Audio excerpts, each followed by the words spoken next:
1705. Order! There will be order in the House of Burgesses! Order in the House! We land-owning gentlemen of the crown cannot afford another rebellion. Indigenous tribes desperately grasp for the rest, fighting for every acre they have left. The frontiersmen seethe with each new tax, each broken promise, each death. Coal camps. You can still go to places and see all these houses that look, they're exactly the same, lined up in like little square sections. They'd work all day in the mines, and the rent was taken out of their pay for the house. We must divide the poor. We must separate the races. Separate the races. African, English, Scottish, Indian. We must break the alliance between the poor. Break the alliance. All in favor? 1973 was a big year for the energy industry. An Arab-Israeli war was raging, which led to an oil embargo and a coal boom across the United States. A boom that would reach its peak in 1982. For the next 30 years, Palestinian Christians were among the earliest and most fervent opponents of British colonial rule in Palestine, and were early leaders in fighting against the displacement of Palestinians to make room for a Jewish state. And that fight continues on today. While there's nothing wrong with Christians supporting Israel, the way these Christians have chosen to do so puts them firmly on one side of the Israeli-Palestinian conflict, one that's directly opposed to the U.S. government's official policy, and are using their massive political power in On paper, this map does look unified, but in reality, the city remained completely divided. The Palestinians in the east didn't want to be a part of this new country that they had just been annexed into. So in order to cement their claim and establish many local Christians were banned from attending Easter celebrations at the Church of the Holy Sepulchre, where Jesus is believed to have been buried. It was very upsetting to see, as a Christian, that I and others like me can't go. Prime Minister Benjamin Netanyahu and his right-wing extremist government have made it almost impossible for food, water, fuel, and medical supplies to enter Gaza.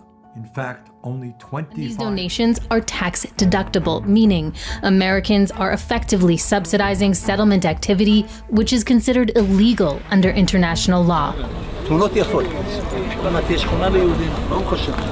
Palestinians probably think that the pro-Israeli lobby is largely a Jewish thing. Actually, most of its support comes from right here in the Bible Belt, where evangelical Christians overwhelmingly believe that Israel has a right to exist because God said so. Go to the phone right now and call that number. Can I tell you that we've seen footage of you at the Salem family property, and we just want to know, what's a guy from Virginia doing building a fence around a Palestinian family's home? What was the purpose of the fence? That Russia, Iran, Ethiopia, Libya, Turkey, and other nations will come down under a UN flag, and they will invade Israel at this particular point. Can you imagine?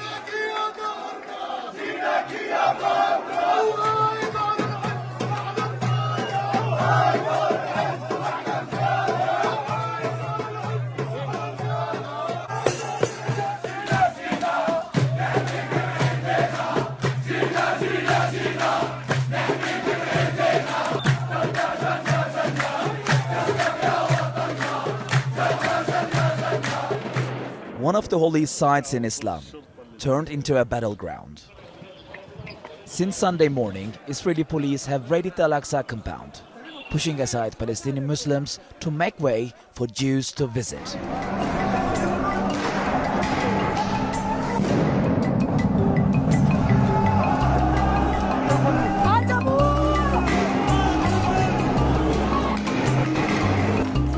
While many churches around the world have spoken out against Israel's actions, there's a notable voice missing: the very devout and very politically influential American evangelical Christians. I look into why that is in my next video. On May 11th, 2022, Israeli forces killed Shireen Abu Akleh, a veteran Al Jazeera journalist and a Palestinian American. The Palestinian Christians who would say to you, we are actively being oppressed by the state of Israel. We're persecuted here. What do you say to them? I would say, take a look at the scriptures and love them, and be a blessing in any way you can, even if you're being persecuted. Many evangelicals believe that once Jews fully control the land, Jesus will return to earth and rapture Christians up to heaven. To believers, it's going to be a time of ecstasy and joy and excitement and glory. But to those who do not Christian leaders are calling on Prime Minister Benjamin Netanyahu to stop a bill proposed by members of his coalition to make it criminal to tell people about Jesus in Israel. Has now climbed to more than 1,100 in Israel and Gaza. The U.S. State Department just confirmed the death of 9 Americans in Israel. Israeli forces have intensified strikes in Gaza after Saturday's surprise attack. No, he spit on me, he spit on me and he touched me, because, the police is always asking, then, I need a picture of his face. Can you update on the amount of number of Americans who've been killed in Gaza and the number who've been injured? Sure. So I don't have an update on the numbers that have been injured, but many of the raids in the occupied West Bank have targeted refugee camps. The last Israeli military raid in the Tulkarem refugee camp lasted for 45 hours. The army used to storm the camp armored vehicles. It was much worse. Israel actually conducted an aerial and sea attack on an unarmed U.S. Navy vessel, the USS Liberty, killing 34 Americans and injuring more than 170. A little over 1,200 left, which is a higher number than we had when we announced it last week. One of the things that happens is we continue to identify either additional American citizens or American citizens or permanent residents who have additional. October 7, Israel has employed a well-orchestrated PR campaign to change narratives it dislikes, spread false information, and drum up support for its decades-long occupation of Palestinian territories and its brutal onslaught on blockaded Gaza. Deliberately fired his weapons towards a non-combatant. The Israeli military has concluded its investigation into the shooting death of an Al Jazeera journalist by the name of Shireen Abu Akleh. Palestinian journalist. 4,600 Palestinians have been killed after more than 100 days of Israel's war on Gaza. A communications blackout in Gaza also entered its 7th day, while raids continue in the occupied West Bank. These are massive Jewish communities built well within Palestinian territory, in violation of international law. The settlements are run by some of the most fanatical Zionists who believe the Bible entitles them to their land, and that ceding any of it back to the Palestinians would be a violation of. But I hope that people will feel the weight of responsibility that they have. And I'm talking about not just Western government, many churches, they have enabled what is happening right now in Gaza. And I felt we need to send this message.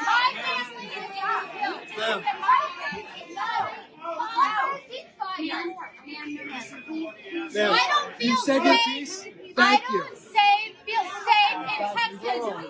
A funeral in the West Bank for a 17-year-old American citizen from Louisiana who traveled to the West Bank to learn about his heritage. He had been there for about a year, but unfortunately, Tawfik published by the French news outlet Le Monde show Egyptians pay between $650 and $1,200 for an exit permit.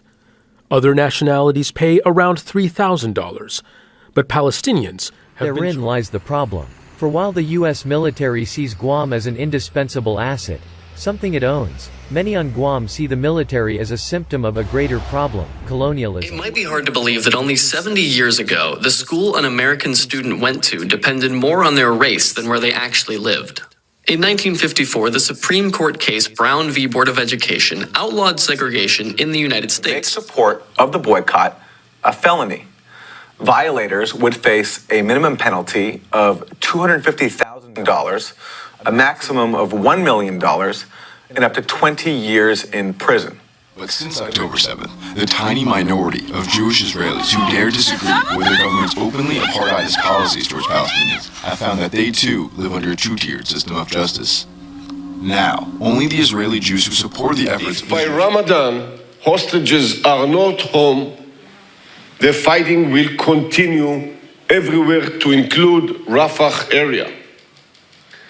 We will do so in coordinated. Posting in solidarity with the people of Palestine, I received notice from my company's HR department that I was being suspended, and then literally hours later, the following morning, I was terminated because my post supposedly went against. You see footage of That's my taxpayer dollars.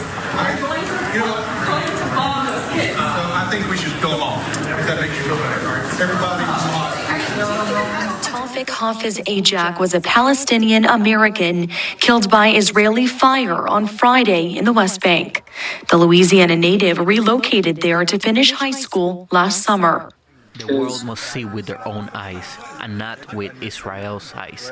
It must listen and watch all that is happening to the Palestinian people. What has Hamza done to them, and what has my family done to them?